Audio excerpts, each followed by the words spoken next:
Thank you for downloading this in-ear entertainment podcast. You're listening to Shakespeare's Sonnets.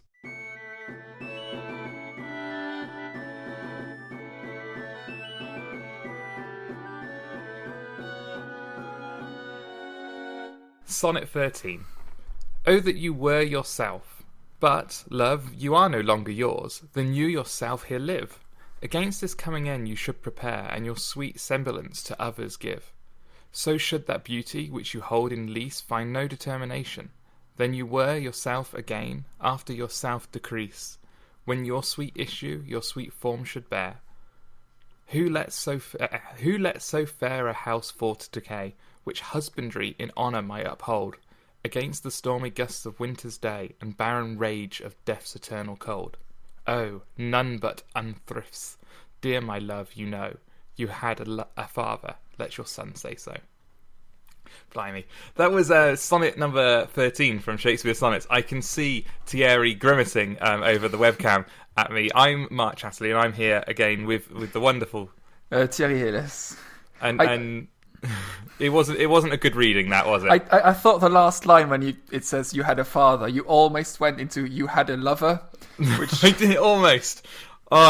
There's a very odd poem. There's no real hard words to read in that sonnet, but as you said before we started recording, there's lots of yous and yours, and they kind of creep up stumble. On you. Yeah, I'm just making an excuse every time I read one of these sonnets, aren't I? We'll come across one and I'll read it perfectly, I promise.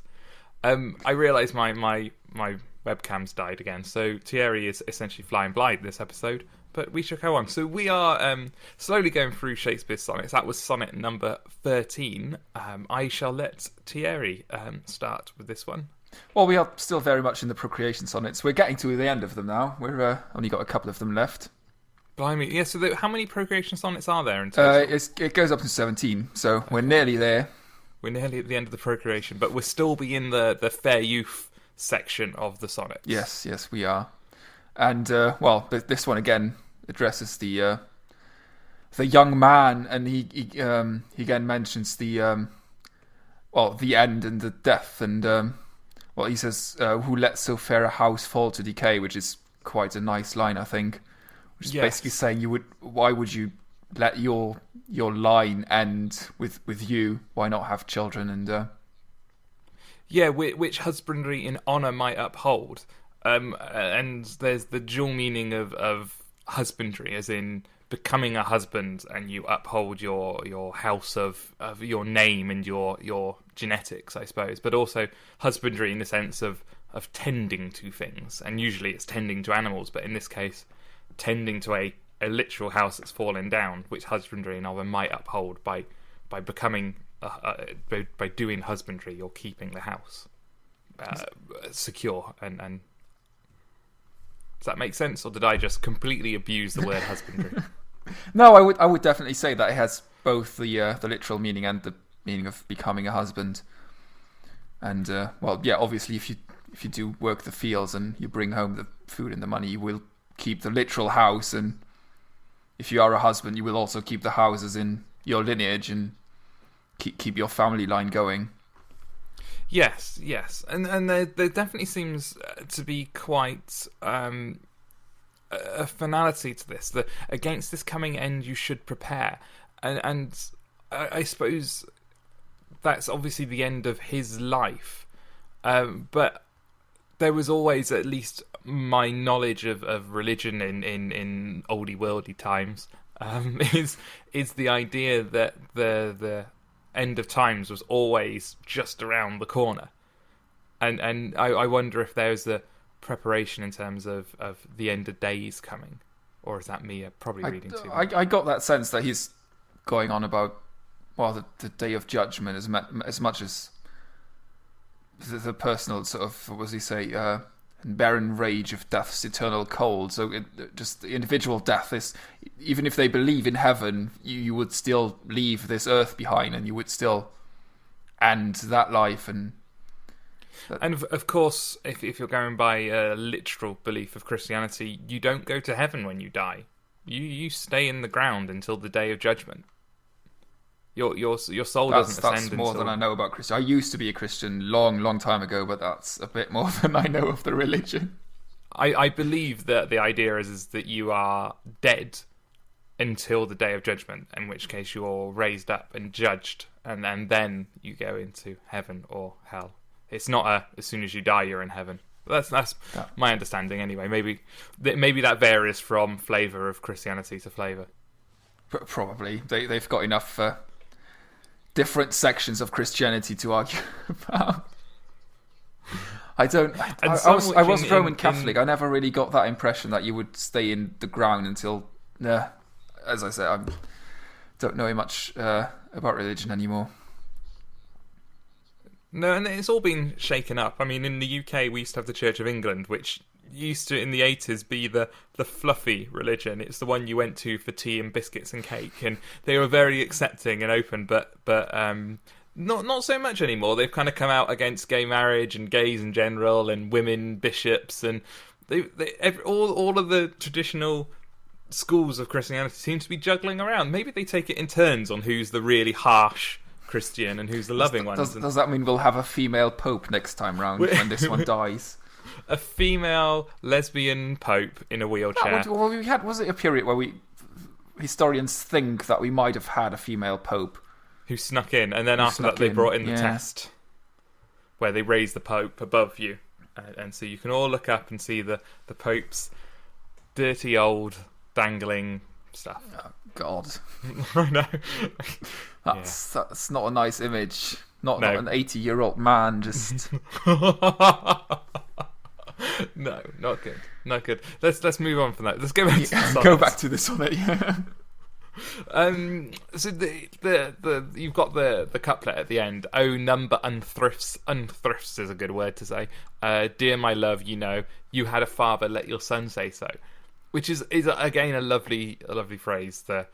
If for no other reason, you had a father, so you should have a son, so your son can say that as well.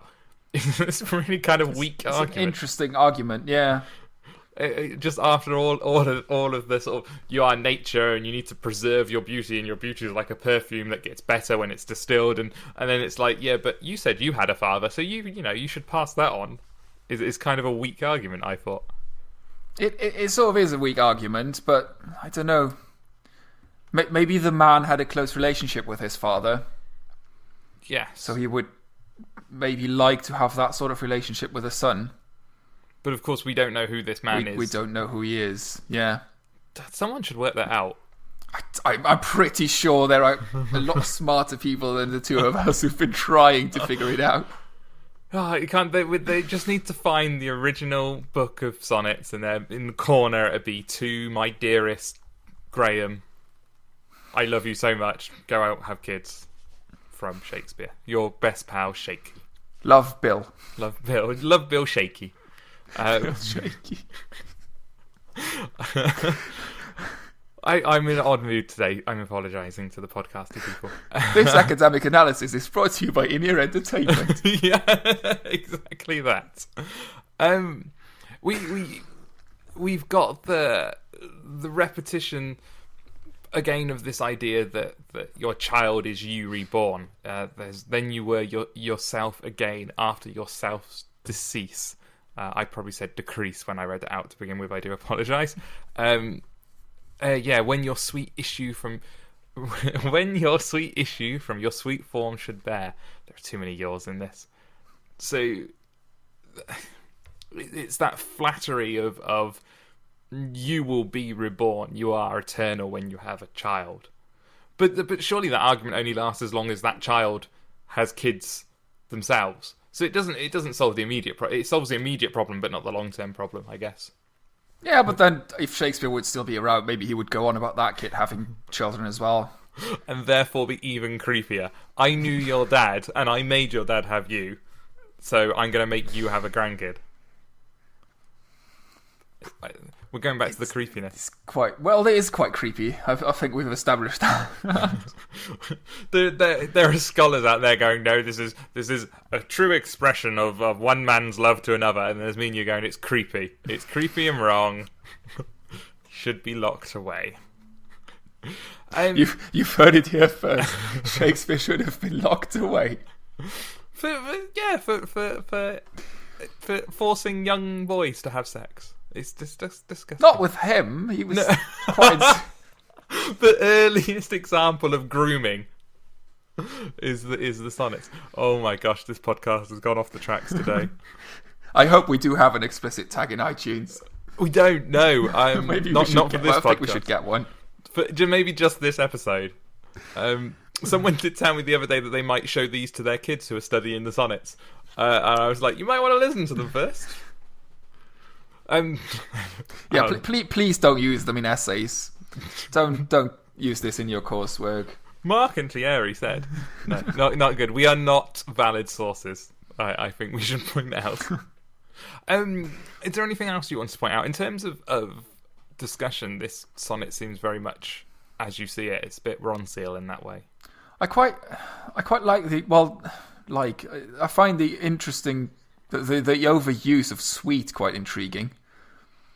Yeah, it is in there a lot. Yeah, I was almost wondering whether that's kind of ironic, just because he keeps saying your sweet resemblance, your sweet issue, your sweet form. He keeps banging on about it, and you would expect from Shakespeare to at least use a different word each time if he was trying to be serious, because he probably knew. Well, he invented quite a lot of words. Yeah.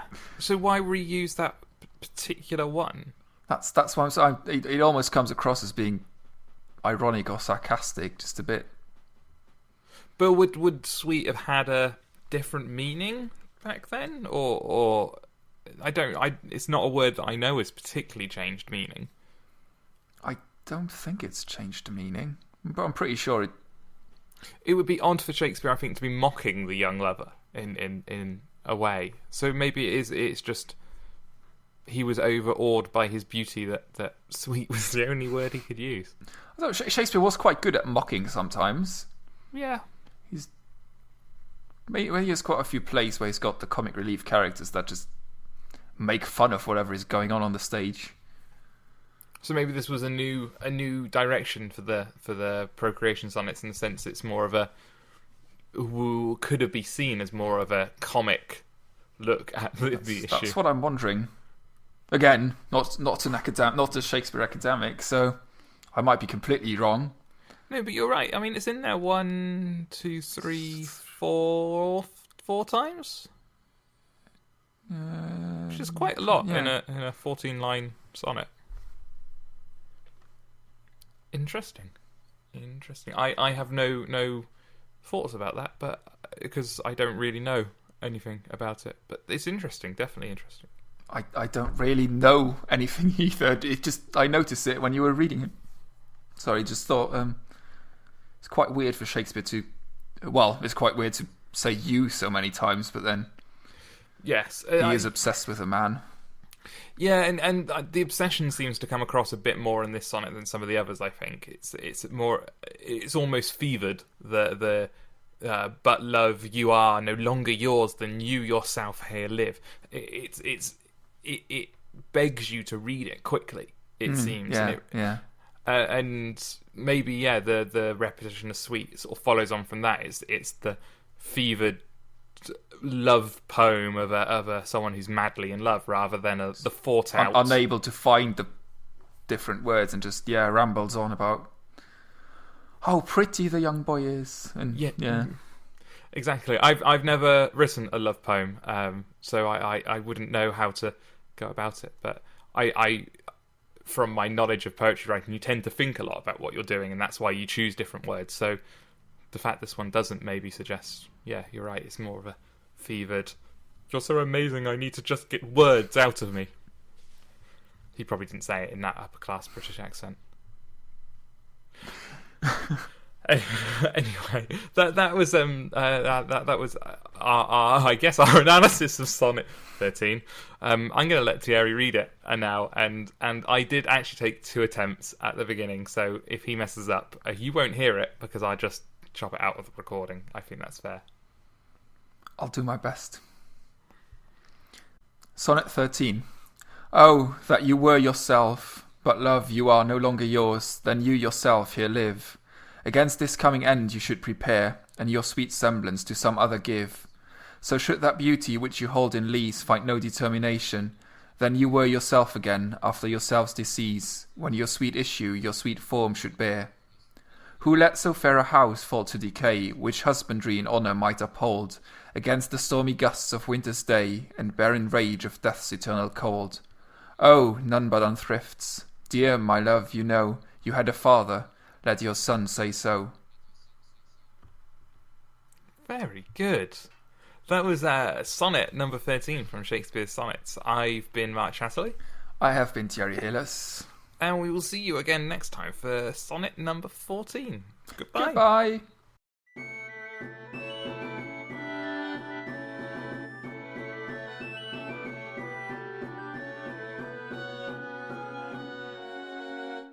You've been listening to Shakespeare Sonnets with Mark Chatterley and Thierry Heles. This has been an In-Ear Entertainment podcast. To listen to other podcasts or find out more about In-Ear Entertainment, go to www.inearentertainment.com.